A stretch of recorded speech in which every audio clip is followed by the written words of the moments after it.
तो झारखंड में हजारों शिक्षकों की भर्ती प्रक्रिया पर एक बड़ा कानूनी सवाल खड़ा हो गया है। पद हैं हजारों, लेकिन इन पदों पर उम्मीद लगाए बैठे उम्मीदवारों का जो भविष्य है वो अब हाईकोर्ट के एक फैसले पर अटक गया है। तो चलिए आज इस पूरे मामले को थोड़ा और गहराई से समझते हैं। ये कोई छोटी मोटी संख्या नहीं है। हम बात कर रहे हैं पूरे 3,451 सहायक शिक्षक पदों की। अब जाहिर है, इतनी बड़ी भर्ती तो इसका मतलब ये हुआ कि राज्य के कितने ही युवाओं का करियर, उनका भविष्य सीधे सीधे इसी से जुड़ा हुआ है। तो फिर सवाल यही उठता है ना कि इतनी बड़ी और इतनी जरूरी भर्ती प्रक्रिया आखिर ये अदालत में जाकर क्यों फंस गई? इसके पीछे की असल वजह क्या है?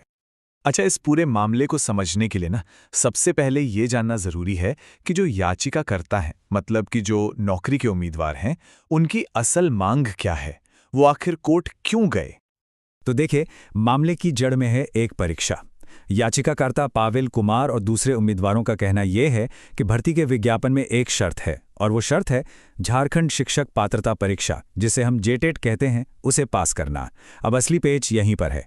हुआ ये है कि राज्य सरकार ने 2016 के बाद से ये जेटेट की परीक्षा करवाई ही नहीं है। तो फिर सोचने वाली बात यही है कि उम्मीदवारों का तर्क है कि ये शर्त तो फिर मनमानी हुई, ये अनुचित है, और इसीलिए उनकी मांग है कि जब राज्य ने परीक्षा नहीं कराई तो कम से कम जो सेंट्रल लेवल की बराबर की परीक्षाएं हैं उन्हें ही मान्यता दे दी जाए। और यही बात, बिल्कुल यही बात वरिष्ठ अधिवक्ता अजीत कुमार ने अदालत के सामने रखी। उनका तर्क बहुत ही सीधा और कह सकते हैं बहुत दमदार है कि भाई, अगर सरकार खुद ही सालों साल तक कोई परीक्षा नहीं करवाती है तो फिर उसी परीक्षा को एक अनिवार्य शर्त कैसे बना सकती है? ये सही नहीं हो सकता है ना। और यही वो सवाल है जो इस पूरे मामले के बिल्कुल केंद्र में है। ठीक है, तो ये तो हो गई याचिकाकर्ताओं की बात। अब देखते हैं कि इन दलीलों पर अदालत ने क्या कहा। हाई कोर्ट का इस मामले पर क्या नजरिया था?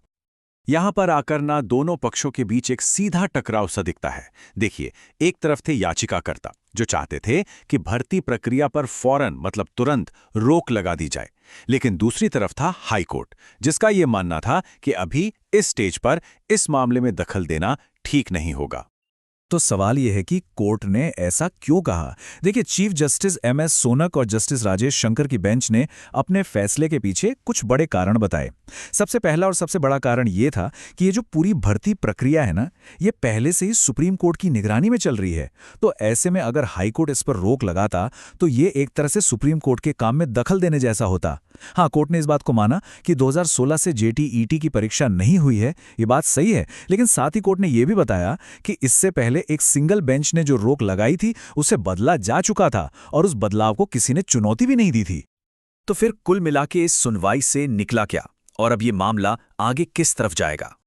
तो हुआ ये कि अदालत ने याचिकाकर्ताओं को अंतरिम राहत देने से साफ इनकार कर दिया। अब ये अंतरिम राहत क्या होती है? आसान भाषा में समझें तो ये एक तरह का टेम्पररी स्टे ऑर्डर होता है। मतलब एक ऐसा आदेश जो किसी प्रक्रिया को तब तक के लिए रोक देता है जब तक कि केस का फाइनल फैसला नहीं आ जाता। तो राहत न मिलने का सीधा सीधा मतलब यह हुआ कि फिलहाल के लिए यह भर्ती प्रक्रिया रुकेगी नहीं, ये जारी रहेगी। लेकिन इसका मतलब ये बिल्कुल नहीं है कि मामला यहीं खत्म हो गया। नहीं, अदालत ने याचिका को पूरी सुनवाई के लिए स्वीकार कर लिया है, जो कि एक बड़ी बात है। अब आगे क्या होगा? सरकार और जो दूसरे पक्ष हैं, उन सभी को 6 हफ्ते के अंदर अपना अपना जवाब फाइल करना होगा। और हाँ, सबसे जरूरी बात, इस भर्ती का जो भी फाइनल नतीजा होगा वो सुप्रीम कोर्ट के आखिरी आदेशों पर ही निर्भर करेगा। मतलब कह सकते हैं कि मामला भी पूरी तरह से खुला है। तो आखिर में एक बहुत बड़ा सवाल हमारे सामने आकर खड़ा हो जाता है। क्या ये केस झारखंड में भविष्य में होने वाली सरकारी भर्तियों के लिए एक नज़ीर, एक मिसाल बनेगा? इस केस का फैसला जो भी हो, एक बात तो तय है, इसका असर सिर्फ इस एक भर्ती पर नहीं, बल्कि आने वाली कई भर्तियों और हजारों लाखों उम्मीदवारों के भविष्य पर जरूर पड़ेगा।